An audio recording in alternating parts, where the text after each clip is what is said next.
Hey guys, welcome back to the channel.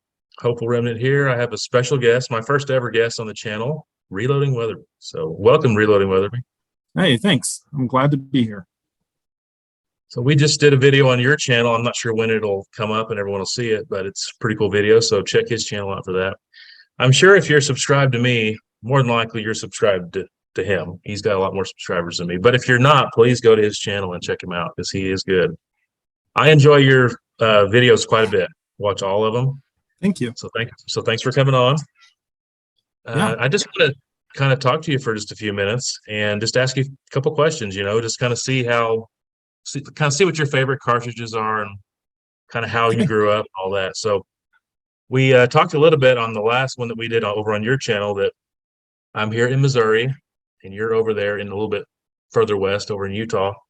Mm-hmm.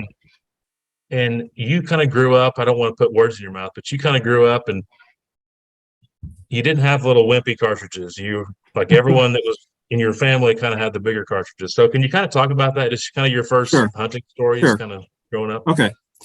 I obviously grew up, my dad was very much into hunting. My older brother is even a bigger hunter than my dad. We just hunted when we were young, okay? And it came to my 14th birthday, and my best friend inherited for his birthday a really nice old 30-30 Winchester, okay? And I remember going to my dad and saying, man, my best friend just got a gun that he's going to be able to hunt with. And I was jealous, and I was just like, oh, I'm a little bummed. Like, I wonder what I'll get for my birthday. And my birthday was only a month apart. And of course, my dad, the guy doesn't get anything that doesn't kick more than, he doesn't get anything that has mild recoil. We'll put it that way, okay? So my little 14-year-old, for my 14th birthday, he gets me a 45-70. And it was just this little break action single shot gun that probably weighed 6 pounds. And man, that thing just kicked the snot out of me, especially as a 14-year-old, okay? People would come up to my dad when we were at the range, was like, what do you have him shooting? That thing's ridiculous. It got so bad that we put, I don't know if it was lead, but some kind of heavy metal in the end of the stock just to add a few pounds. So it wasn't so brutal of recoil. And then, I don't have a lot of successful hunting stories, unfortunately. But I have gotten one elk, and I was like 15, and I wasn't going to use my 45-70 just in case I needed to shoot it past 100 yards. And so I used my dad's 300 Weatherby Magnum, and I did get it, but that thing also kicked the crap out of me. And as a 15-year-old, I just was not ready for that type of recoil. But just all growing up, we all shot Magnum type cartridges or 45-70s or whatever it may be. And so, I didn't even know what a 308 Winchester was until like 5 years ago. So those kind of anyway. That's pretty cool. So I'll give you my quick little story with my first few guns, completely the opposite. The first one was a 300 Savage. So I have two uncles. One has passed away, but both my uncles had tons of rifles, lots of rifles. They were big into Winchester Model 70s and just had a ton of cool stuff. And my first deer season, one of my uncles was going to let me borrow one of his guns and go kill a whitetail deer because that's all we have really here in Missouri for medium-sized game.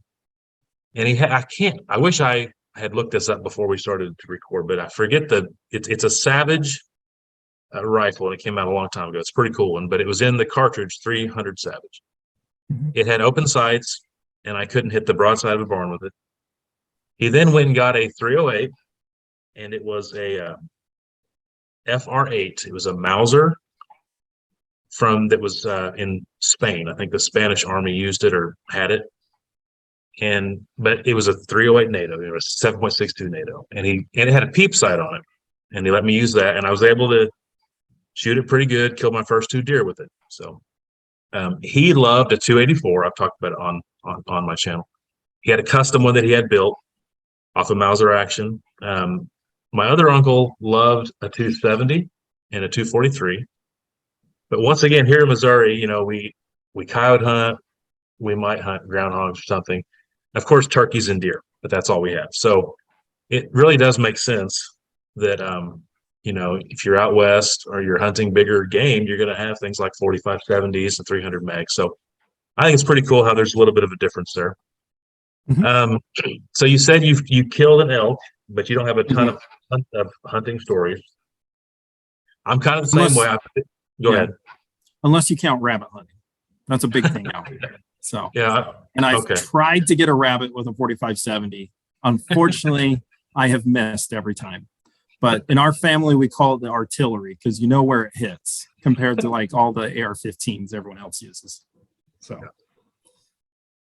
I've killed, lots of small game too.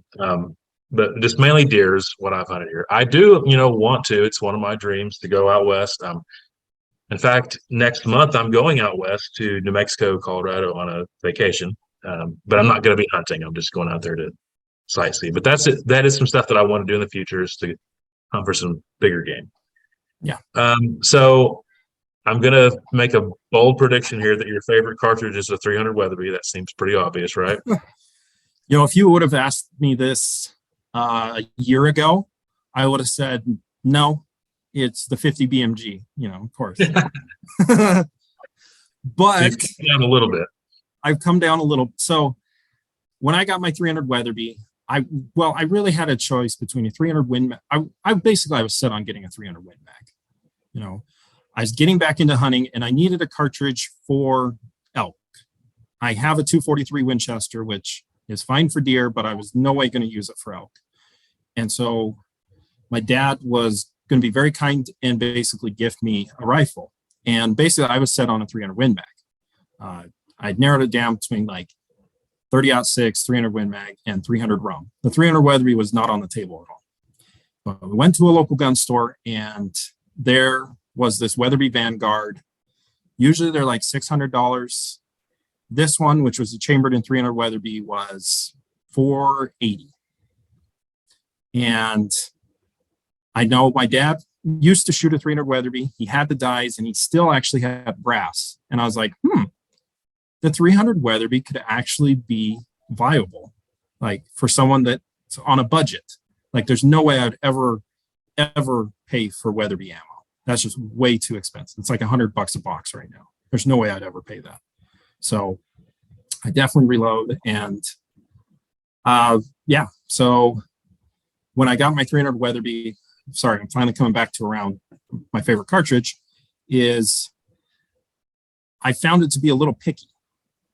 Or I just didn't have a lot of bullets to try load development or powder.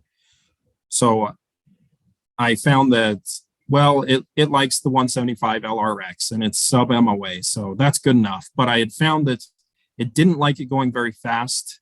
And I was pretty disappointed when I went on my first elk hunt with my 300 Weatherby and the 175 LRX was only going 3,050 feet per second. I was like, I should have just bought a 300 Win Mag. I can't get my Weatherby to even go over 3,200. Well, I fixed that with some more load development. So like I said, a year ago, I just started as things started coming back, I just started playing around with all sorts of bullets.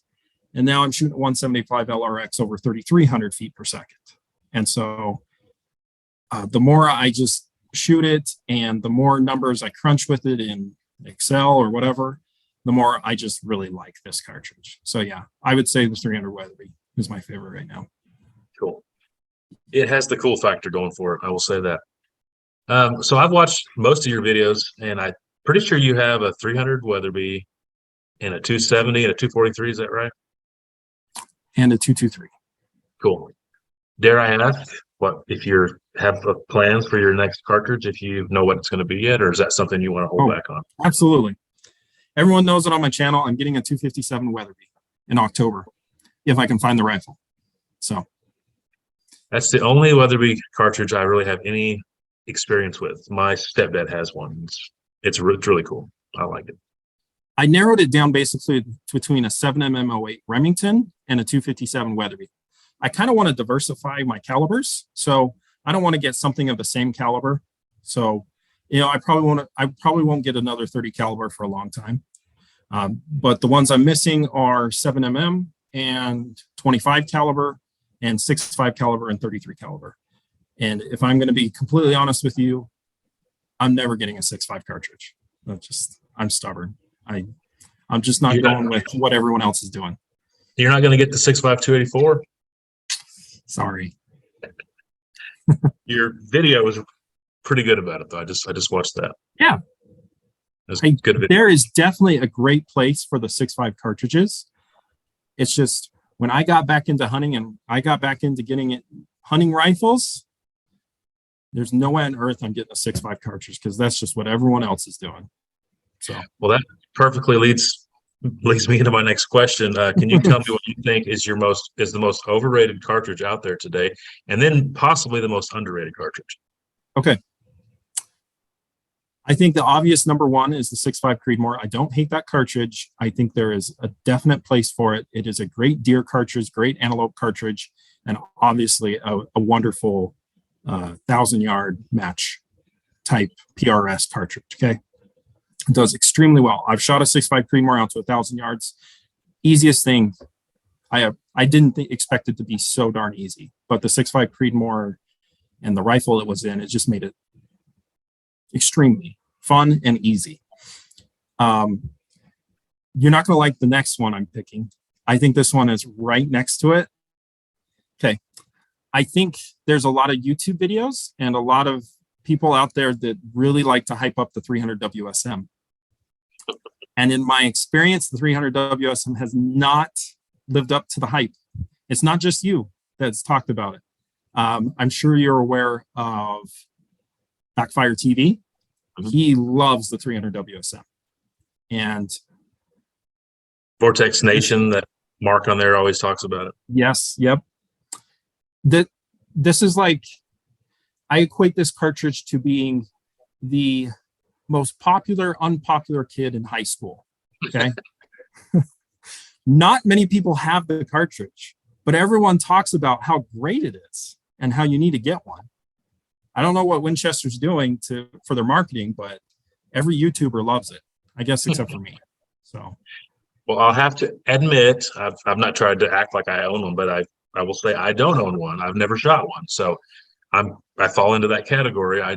On paper, it looks really, really good. So I did watch your videos at the range where you were having trouble with the action and it wasn't feeding right, and then you said you didn't get the velocity that the book said you would get. So I can understand that. Right. So the rifle is chambered in a Remington 700, and the thing feeds terribly. It's terrible. And then it shoots very well, but the velocities were underwhelming. But there's always that saying, like, you always are going to pick accuracy over velocity, right? So well, I just try to have both. I won't keep you too much longer, but I do want to tell you that I do love your channel. My favorite videos are the ones where you have like the top 10 Nosslers, top 10 Weatherbys, or the fastest ones in the whole world, Mm-hmm. And I like how you're methodical, I guess that's the right word, and in a good way, that you pull up the manual and you show the speeds, the velocities, the bullet drop, and all that. So I'm a big fan. I'm a subscriber. So I want to thank you for coming on here. And hey, I appreciate it. Okay. Is there anything that you want to say or anything before we head out? No, I just appreciate you coming on. I've been wanting to do some collaboration, whether it's in a live video on my channel or we're just making a video together like this over Zoom. I just know you love talking cartridges, and that's one of my favorite things to do is to talk cartridges. And that's really why I created my channel, part of the reason. And I really enjoy your channel just because you really go in depth about all the cartridges. I watched all of your 2 cartridges you would pick, or your 1, or even your 3. And so I appreciate you letting me on here. And yeah. Cool. So if you like this video, please like, comment, and subscribe. Let me know. And here, I'm not sure when it'll come out on your channel, but we had a debate And it was your first episode of your podcast. And if you like his podcast, please let him know so he can maybe get other guests on there, whatever the case. But if you haven't subscribed to him, which I'm sure you have if you're watching this, but if you haven't, please go over there and subscribe to his channel. Once again, thank you, Austin, for coming on. Mhm. And I'll let you go, but everybody else, take care and have a good one. See you guys.